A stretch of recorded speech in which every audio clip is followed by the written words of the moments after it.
आपल्यासोबत आहे डॉक्टर पाहुणे, स्पेशलिटी बोन अँड जॉईंट क्लिनिकचे संचालक डॉक्टर पाहुणे सर. सर, आम्ही तुमच्याकडनं जाणून घेऊ नेमकं हे जे आता कोरोना संक्रमणाचे जे विळखा वाढलेला आहे, अशात लोकांमध्ये एक भीतीचं सावट आहे. लोक क्लिनिक यायला टाळत आहे. तर तुमच्या मते काय भीतीचं सावट आहे, तुमचे काय ॲनालिसिस आहे, त्याबद्दल आमच्या दर्शकांना तुम्ही सांगा. नमस्कार श्रोते हो, मी डॉक्टर अनुप पाहुणे, ऑर्थोपेडिक सर्जन नागपूर. सध्या आपल्या सगळ्यांनाच माहिती आहे की कोरोनाची परिस्थिती नागपूरला त्यातल्या त्यात सर्व देशात आणि महाराष्ट्रात किती सिव्हिअर होती, किती लोक याच्यात अफेक्ट झालेत. जवळपास प्रत्येक घरातनं माणूस नाही पण माणसं इथे अफेक्ट झाली होती. प्रत्येक घरातला कोणी ना कोणी हॉस्पिटलमध्ये होतं. काही लोकांचे अनफॉर्च्युनेटली बऱ्याच लोकांची इथे डेथ पण झालेली आहेत, चांगल्या आप्तांची पण डेथ झाली. त्याच्यामुळे साहजिकच सगळ्यांच्या मनामध्ये, तो लहान असो मोठा असो आणि नातेवाईकांमध्ये त्यांच्या की भीतीचं वातावरण आहे. बाहेर पडायला किंवा इन जनरल दवाखान्यांमध्ये इन जनरल सगळेच पेशंट जे आहेत ते मिक्स होतील आणि आपल्याला कदाचित संक्रमणाची म्हणा त्याची भीती राहील. त्यामुळे लोक घाबरलेले आहेत इन जनरल. आणि दुसरं म्हणजे एक की संक्रमणापेक्षा एक संक्रमणाची भीती आहे. त्या आजाराने घाबरून जाऊन त्याची सिव्हिअरिटी कधी वाढेल, किती वाढेल आणि आपल्याला ॲडमिट व्हावं लागेल की काय, आणि त्याचा खर्च आपण जो आता आपण सगळ्यांनीच ऐकलं आहे की किती प्रमाणात मोठा खर्च याच्या ट्रीटमेंटसाठी होतो आहे. इंजेक्शन्सची अवेलेबिलिटी प्लस ऑक्सिजनची अवेलेबिलिटी मध्यंतरी ज्या काळात जी कमकुवत झाली होती आणि त्याच्यामुळे जितक्या प्राण्यांना आपल्याला मुकावं लागलं होतं, त्याच्यामुळे सगळ्यांनाच ही परिस्थिती खरंच भयावह होती. तर आय थिंक हे सगळे कारणं आहेत की लोकांना फार भीती सध्या आजाराची झालेली आहे. त्यांच्या मनात एक प्रकारची धास्ती आलेली आहे की आपल्याला इन्फेक्शन झालं तर काय.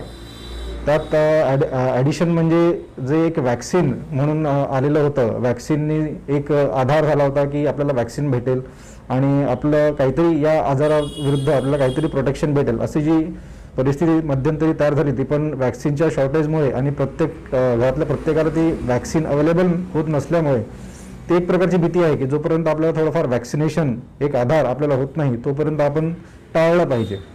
त्याच्यामुळे बरेच लोक किंवा बरेच पेशंट्स आपले छोटे मोठे जे आजार असतात त्यांना सांभाळून म्हणजे स्वतःबरोबर ठेवून आय थिंक घरातच राहत आहेत.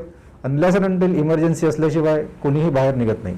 आपण काय म्हणणार की जे यंग प्रोफेशनल्स आहे, particularly work from home culture असल्यामुळे लोक घरीच राहतात, व्यायाम करत नाही ते लोक आणि नुसतं जंक फूड आणि फास्ट फूड खातात.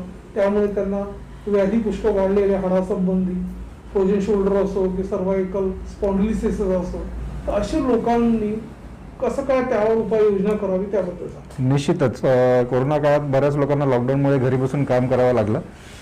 असे अनेक यंगस्टर्स आहेत जे म्हणजे या वयात न होणारे आजार त्यांना सध्या त्रास देत आहेत. याच्यामध्ये जसं माझ्या माहितीप्रमाणे किंवा माझ्या संपर्कात येणाऱ्या ज्या पेशंट्स असतात त्यांनी कॉमनली 2-3 आजार किंवा 2-3 प्रकारच्या कंप्लेंट्स आपल्याला दिसून येतात. याच्यामध्ये एक तर अंगदुखी किंवा मल्टिपल जॉईंट पेन असा आपण एक प्रकार म्हणू शकतो. दुसरं म्हणजे continuous sitting, long sitting hours कम्प्युटरमध्ये किंवा लॅपटॉपमध्ये समोर बसून एक चुकीच्या पोझिशनमध्ये बसल्याने बेडवरती किंवा टेबलवरती किंवा ज्या पोझिशनमध्ये भेटेल त्या पोझिशनमध्ये बसल्यामुळे त्यांना स्पॉन्डिलायटिस किंवा कमरेच्या मणक्याचा आजार. आणि दुसरं म्हणजे कंटिन्युअस स्क्रीनमध्ये पाहत राहिल्यामुळे एक तर मोबाईल स्क्रीन असो किंवा कम्प्युटरची स्क्रीन असो त्याच्यामुळे मानेच्या हाडांचा विकार, असे एक 2-3 प्रकारचे आजार आपल्याला पाहायला मिळेल त्याच्यामध्ये. त्या लोकांनी मला एवढंच म्हणणं आहे की आता वर्क फ्रॉम होम तर आपल्याला हा पर्यायच आहे, म्हणजे तो त्याशिवाय दुसरं काही आपल्याला करता येणार नाही. कारण की सध्या लॉकडाऊन आहे किंवा इथून पुढेही कोरोनाचं संक्रमण कमी होतपर्यंत आपल्याला काही दिवस तरी घरात बसूनच काम करावं लागेल. तर त्यासाठी आपण आपल्याला दिनचर्या थोडीशी ठरवावी लागेल. ॲक्टिव्हिटी ही झालीच पाहिजे. बाहेर न निघता आपल्याला करता आली, बाहेर निघून आपल्याला काही करता येणार नाही. त्याच्यामुळे घरातच आपलं एक शेड्यूल आपल्याला ठरवावं लागेल. प्रॉपर स्लीपिंग आवर्स आणि वेकिंग अप आवर्स हे आपल्याला ठरवावे लागतील. आणि कंपल्सरी एक 10 मिनटं कंपल्सरी सकाळचा एक अर्धा ते 1 तास आपल्याला हलका फुलका व्यायाम आणि ॲक्टिव्हिटी, त्याच्यामध्ये चालणं असो, पाठीचे व्यायाम असो किंवा प्राणायाम असो, असा एक 2-3 प्रकारचे व्यायाम आपल्याला मिक्स करून ते थोडंसं करावं लागेल.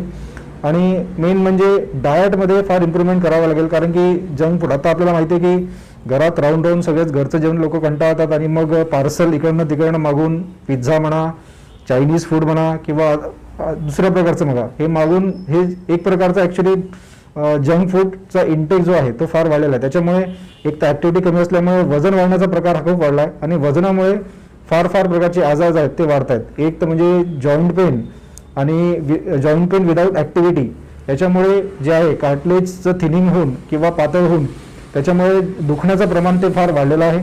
आणि दुसरं म्हणजे मणक्याचा आजार, हे निश्चितच इनॅक्टिव्हिटी किंवा हालचाल न होणे आणि चुकीच्या पोश्चरमुळे जे मणक्याच्या हाडांमध्ये जे चेंजेस होतात आणि त्याच्यामुळे जे स्पायनल कॉर्ड किंवा नसांवरतीचं प्रेशर होतं त्याच्यामुळे हे प्रकार सगळे वाढलेले आहेत. तर माझ्या मते व्यायाम हा सगळ्यात महत्त्वाचा आहे. रुटीन ॲक्टिव्हिटीमध्ये आपण व्यायाम इन्क्लूड करायला पाहिजे आणि वर्क फ्रॉम होम किंवा काम करताना आपण प्रॉपर सिटिंग पोश्चर मेंटेन करणं फार गरजेचं आहे.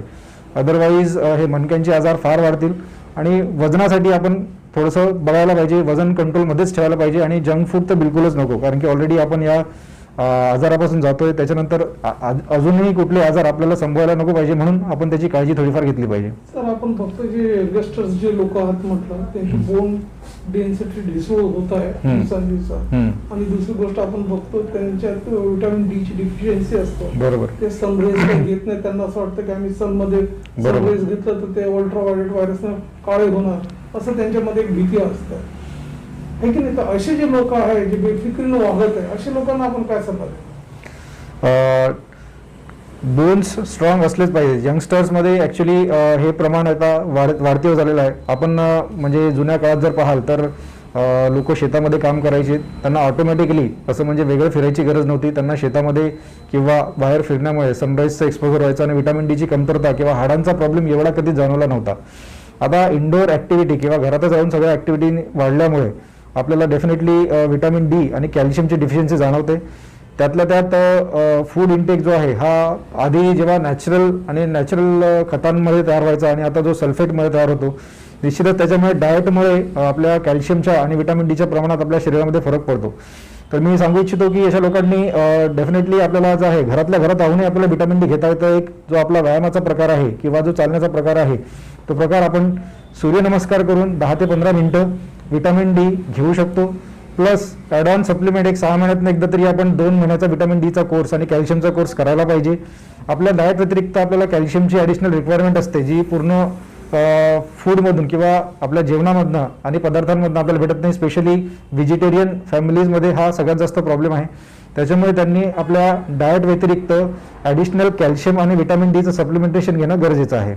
आणि त्यातल्या त्यात एक विटामिन डीच्या नॅचरल सोर्ससाठी 10 ते 15 मिनिटं सूर्यनमस्कार त्यांनी म्हणजे घरातल्या बाल्कनीत म्हणा किंवा जिथे घरातल्या गच्चीवर म्हणा, सकाळच्या वेळेला जिथे कमी ऊन असतं त्यावेळेला आपण करायला हरकत नाही. विटामिन डी ॲडिशनली आपल्याला भेटेल. सर, आमच्या दर्शकांना तुम्ही हे सांगा की डॉक्टर पाहुणे स्पेशालिटी बोन अँड जॉईंट क्लिनिकमध्ये त्यांच्यासाठी काय काय हाडासंबंधी, जे संधिवात संबंधी काय सेवा उपलब्ध आहे त्याबद्दल सांगा. ओके.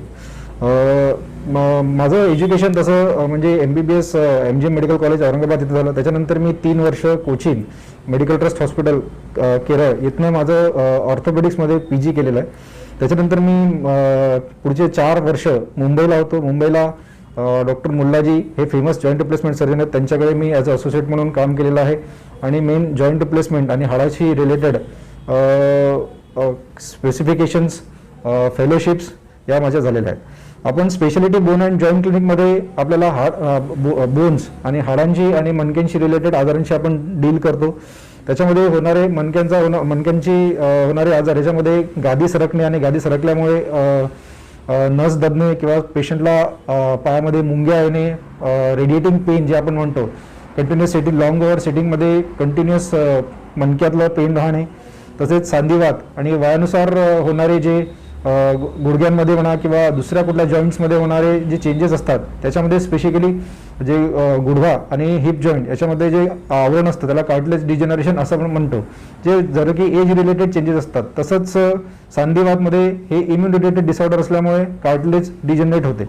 तर असे जे काही रुग्ण असतात त्यांच्यावर आपण उपचार करतो. त्याच्यामध्ये आपण कन्झर्वेटिव्ह ट्रीटमेंट म्हणजे मेडिसिन्स ते सर्जिकल ट्रीटमेंट हे सगळे आपण प्रोव्हाइड करतो. सर, आपल्याला हे विचारायचं आहे की जे लोक आपल्या क्लिनिकमध्ये येतात तर त्यासाठी आपण कोविड जे ICMR ची गाईडलाईन्स प्रमाणे बरोबर कोविडचे जे प्रोटोकॉल आहे कशा प्रकारे तुम्ही ते राबवता त्याबद्दल सांगा. बरोबर. पेशंटला क्लिनिकमध्ये यासाठी आपण पूर्ण सेफ्टी प्रिकॉशन्स घेतो. पेशंट आल्यानंतर त्यांचं मेजरमेंट बेसिकली स्टार्टिंग म्हणजे आउटसाईड वर्क स्टेशनमध्ये आपल्याला एक सॅनिटायझर स्टँड त्याच्यामध्ये आपण सॅनिटाईज करून आतमध्ये एंट्री केल्यानंतर पेशंटला आपण सॅच्युरेशन आणि त्याचा प्रायमरी काही आजार किंवा सिम्पटम्स काही दिसतात का हे आपण चेक करतो. टेम्परेचर आणि सॅच्युरेशन आपण चेक करून घेतो. एक ब्रीफ हिस्ट्री घेतल्या जाते की पेशंटला किंवा पेशंटच्या कॉन्टॅक्टमध्ये कुणी कोविड पेशंट आलेला आहे का त्याबद्दल आपण माहिती जाणून घेतो. प्लस आपलं जे क्लिनिक आहे आणि वेटिंग एरिया असतं त्या ठिकाणी आपण कंप्लीट सॅनिटायझेशन प्रोटोकॉल फॉलो करतो. वीकली दोनदा एक सोडियम हायपोक्लोराइड सोल्युशन आणि रोज जवळपास आपण जे मॉपिंग करतो त्याच्यामध्ये पण हायपोक्लोराइड सोल्युशनने आपण ते सगळं क्लीन करतो. सहसा जे पेशंट आपल्याला असे सस्पेक्टेड वाटतात किंवा आपण ज्यांना टेम्परेचर आहे त्यांना आपण सहसा एक आधी मेडिकल ॲडवाईस घ्यायला सांगतो आणि मगच हे सगळं ट्रीटमेंट किंवा टेस्ट करून झाल्यानंतर जर ते निगेटिव्ह असतील तर त्यांना आपण क्लिनिकमध्ये यायला सांगतो. तर त्यामुळे क्लिनिकचं वातावरण जे आहे ते सहसा इन्फेक्शन फ्री करण्याचा आपण पूर्ण प्रयत्न करतो.